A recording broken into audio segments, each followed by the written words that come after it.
Before we begin, I want to offer a clear and firm warning. What you're about to hear contains graphic descriptions of violence, coercion, and abuse as detailed in open court during the federal trial of Sean Diddy Combs.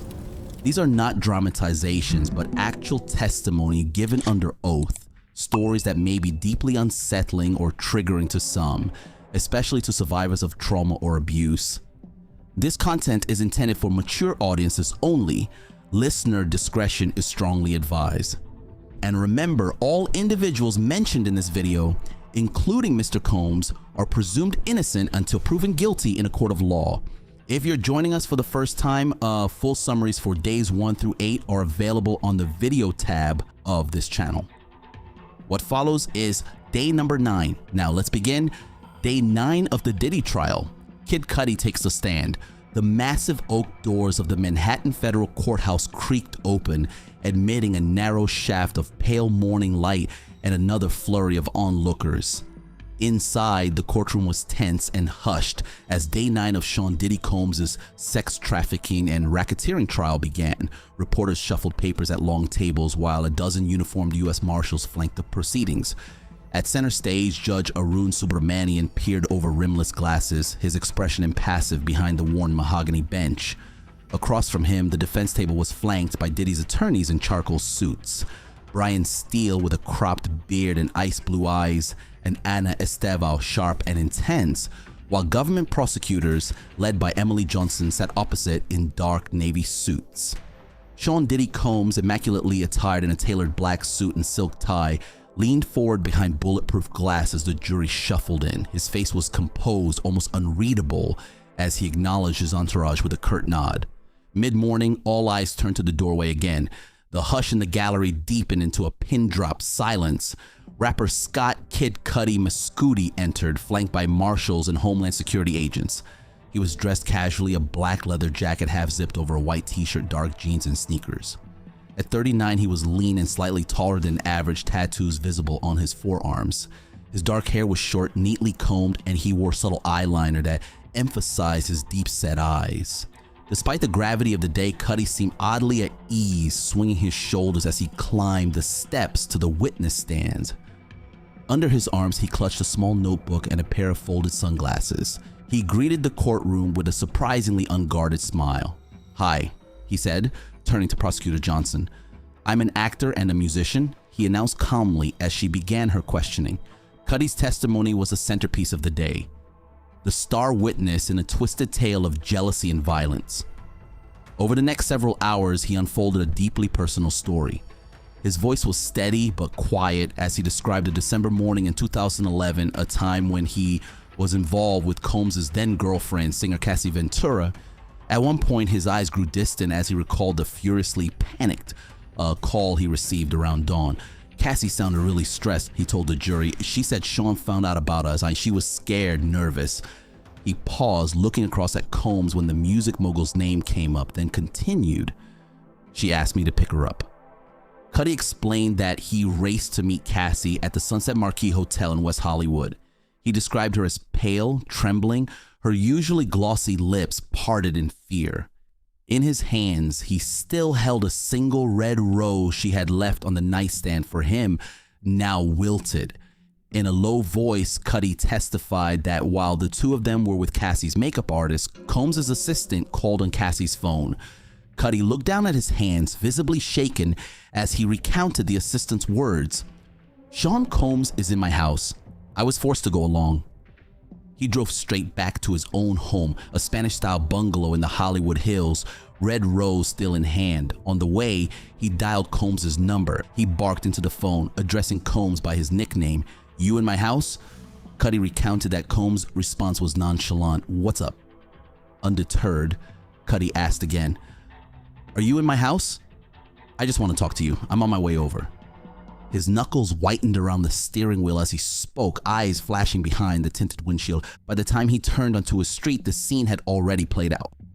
Cudi pulled up to find the front door ajar, Christmas lights still twinkling in the foyer from days earlier.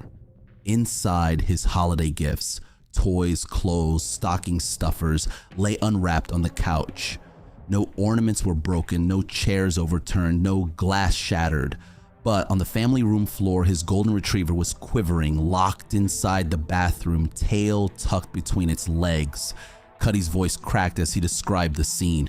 My dog was locked up in the bathroom. He was jittery, kind of on edge all the time. A jury member discreetly wiped away a tear as Cudi gently placed his palm on the rail of the stand, steadying himself. He called Combs again from outside the house.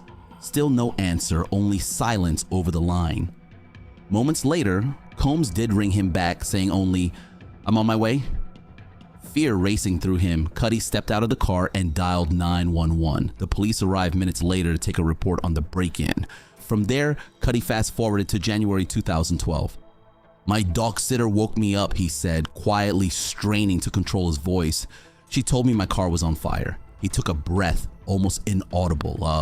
What the he recalled, exclaiming to himself.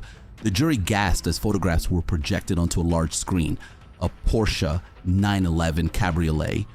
Once cherry red, now nothing but a gutted husk of twisted metal. The convertible top was gone, leaving a jagged blackened hole above the driver's seat. The interior was melted into unrecognizable blocks. The steering wheel rim had burned away, and the melted plastic dashboard drooped like melting wax, the remnants of a Molotov cocktail. "The top of my Porsche was cut open," Cudi described, his hands tracing the memory in the air. "That's where they inserted the Molotov." He squinted as if seeing the blast anew, then whispered, "I actually saw the bottle. It was burnt up." Forensic detectives had later explained to him that a flammable liquid had been poured into the bottle and set alight inside the vehicle. The pattern of scorch marks confirmed it. A deliberate incendiary attack. Arson investigators had cataloged the scene meticulously, fingerprints, DNA, the trajectory of the flames, but Cudi told the court no arrests were ever made. Prosecutor Emily Johnson leaned forward, gently probing, "When did you next see Mr. Combs after the car was burned?" Cudi's face darkened with recollection. "We met at the Soho House in Los Angeles," he said, settling into a memory. He described a tense encounter in a dimly lit lounge. "He was standing there with his hands behind his back like a Marvel supervillain," Cudi recounted, and for the first time he cracked a small, bitter smile at the image. It earned a soft chuckle from the jury, and he was very calm. It was weird that he was so calm. "I asked him, what are we going to do about my car?" Cudi continued. He mimed, extending his hand for a shake. "He looked right back at me with a very cold stare, and with a clipped, emotionless tone said, 'I don't know what you're talking about.'" The line, spoken on the stand, sent a chill through the room. Cudi had half retreated, abandoning the handshake, when Combs replied, "I thought we were cool. Do we have a problem?" According to Cudi, he demanded again. Here was the moment. "Where's my car?" Combs just reiterated he had no knowledge of it. On his word, Cudi concluded, almost with resignation, he didn't want to deal with it. We agreed to move on. The courtroom was wrapped as Cudi described a final unexpected twist in this odd saga. A couple of years later, he said, "I saw Sean again at Soho House. He had his daughter with him. He pulled me aside and basically apologized for everything. He said, 'Man, I just want to apologize for everything, all that bullshit.'" At this, Cudi allowed himself a hint of relief. "After that, I kind of found peace with it," he told the jury softly. "That was the last thing I expected." Across the courtroom, Diddy Combs flipped through his notes as if this apology might prove exonerating. Then it was time for defense cross-examination. Cudi slid out of his chair, stood with his hands clasped behind him. Brian Steele's tone shifted sharply. He fixed the witness with a level stare. "Mr. Mescudi," Steele began, "let's review that home break-in. You testified that gifts you had bought were opened and your dog was locked in the bathroom, but there was no other damage to the house, correct?" The prosecutor objected to the repetition of testimony, but the judge overruled. Cudi would answer. He nodded. "Correct," he said. Steele continued. "So no chairs overturned, no glass broken, no holes in the wall." Cudi agreed. "You left your front door unlocked, isn't that right?" Again, Cudi nodded. "So whoever did this could simply walk in? No forced entry?" "No forced entry," Cudi answered. In that moment, he was silent, looking at the floor as though stepping on broken pieces of his own story. Steele leaned in. Yet your friend Cassie testified that Combs threatened to blow up your car when he learned about your relationship. Cudi glanced up, eyes steady. He confirmed the threat. Did she tell you that? She told me he said that to her, yes. Steele's fingers drummed on the table. But the actual damage to the house was minimal, Mr. Mescudi. It seems this was mostly a psychological intimidation. Isn't that possible? Cudi clenched his jaw. You broke into my house and messed with my dog, he shot back. I don't want to talk to you. The jurors exchanged glances. Cudi had weaponized his own words. Steele then circled gently back to the messier heart of the case. Let's talk about Cassie. You and Ms. Ventura dated briefly, but isn't it true she was leading both you and Mr. Combs on? Perhaps playing you both? Cudi's response was almost inaudible. Yes, true, he admitted slowly. She told me you were broken up, and I took her word for it. A murmur rippled through the gallery. One corner of the defense had scored. The implication hung heavy. Cudi himself acknowledged Cassie's deception. The prosecutor objected under her breath, and the judge nodded impatiently, but the admission stood. Next, Steele made his bold move. He asked Cudi to clarify the nature of his relationship with Cassie. Mr. Mescudi, did you ever sleep with Ms. Ventura? The question cut through the hush like a knife. The gallery tensed. Judge Subramanian banged his gavel. Counselor, he said sharply, that question is not relevant. Steele frowned but quickly backtracked under the judge's glare. Cudi's face had reddened. He stared fixedly ahead, refusing to engage. Despite the abrupt end to that line of inquiry, the moment had already hung ominously in the air. Behind him, Sean Combs closed his eyes for a breath, as if the question itself had bruised the air. The jurors scribbled furiously, each register of doubt or shock captured in pencil. Cudi, meantime, took a measured sip of water and folded his fingers in his lap. He had passed another test without flinching. The defense returned to the facts of that calm post-fire meeting. You said Mr. Combs was calm during your meeting, Steele pressed. Off-puttingly calm, Cudi corrected him. Isn't it curious that throughout all these incidents, he never once became violent with Cassie in front of you? Cudi shook his head. No, he said flatly. She didn't tell me about any abuse, no. By now, afternoon was turning to early evening. The tired jury had sat motionless for hours, but their eyes never left the stand. Outside, rain had begun to patter against the stone. Finally, Judge Subramanian called a recess. Cudi shuffled out of the stand, rubbing the back of his neck. The courtroom released a collective breath as the tension briefly broke. In those quiet moments, other figures took the stand. Homeland Security Special Agent Joshua Croft, mid-40s and bespectacled, walked up to the witness box. He wore a gray pinstripe suit and carried himself with precise poise. Croft explained he was a forensic agent who had seized 3 laptops tied to the case. He spoke haltingly about methodology and data extraction. One device, labeled as belonging to Cassie Ventura, had been wiped clean. Its login screen still flickered the alias Frank Black. That was notable. Frank Black was a known pseudonym of Mr. Combs. Croft avoided revealing specific files, but confirmed he had recovered text messages and emails between Diddy and Cassie. The gist of it was clear. Combs' communications were being scrutinized.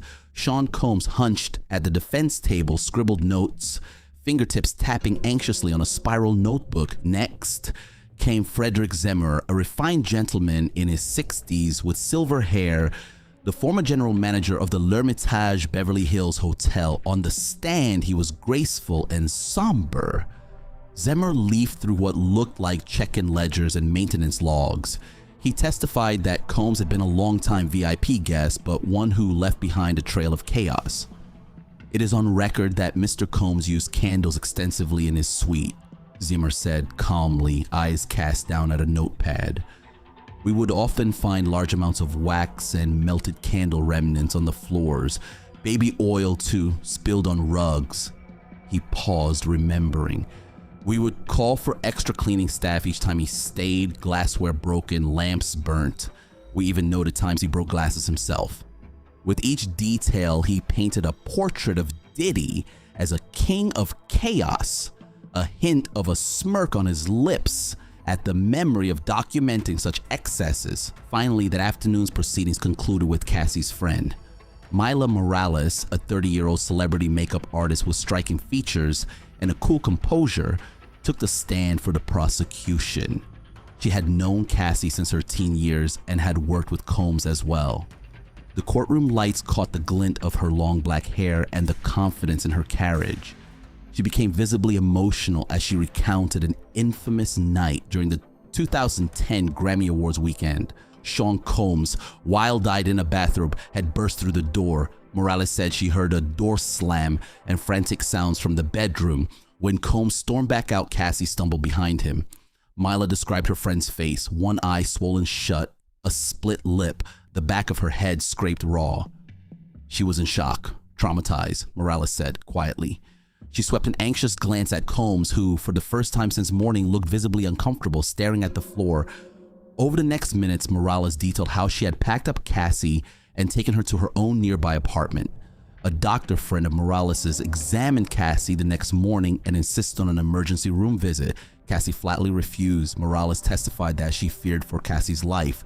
When cross-examined by Esteval, Morales said she had never contacted police or confronted Combs afterward. She was too frightened to do either. The defense showed her photographs of Cassie's later successes, music videos, magazine covers, trying to suggest Cassie's career thrived. Morales confirmed she had done the makeup on all those shoots, implying Cassie moved on professionally despite the abuse. The line of questioning ended without major concession from Morales. By late evening, the court adjourned for the weekend. As the spectators and press filtered out, the charged atmosphere lingered like incense in the air. Kid Cudi had sat quietly, removing his jacket, gathering his books. Outside the courtroom, the downpour had grown heavy. Cudi emerged into the rain under an umbrella held by a marshal. Reporters called out questions, but he only managed a weary wave. The ninth day had been a staggering weave of revelations and denials. A star witness's personal pain laid bare, a car charred to ashes, a celebrity's dark anger exposed. By the close, one theme had crystallized. Behind the celebrity glamour, bitter betrayal and intimidation lay coiled. In the spacious hallway, Diddy Combs paused briefly, hand on chest, eyes locking with his sister in the gallery. He lifted his chin slightly, a gesture he made each day to steady himself, and offered a faint smile to onlookers. On the bench, Judge Subramanian picked up his notes. In the silence of the empty courtroom, he leaned back, closing his eyes for a long moment. For the jury, the door was closed with a thud. Left behind were the lingering images. The blackened Porsche, the trail of open presents, Cassie's broken face, the cold stare of a music mogul proclaiming innocence. In the shadow courtroom where the afternoon light grew dim and the rain thrummed against the windows, Sean Combs' trial had hurtled into even darker territory. And at its eye sat Kid Cudi, battered but steadfast, a living link between two powerful figures and two fractured hearts. But for now, the story of Day 9 would drift into the city night, carried out by whispers of a musician's righteous anger, of a mogul's unsettling calm.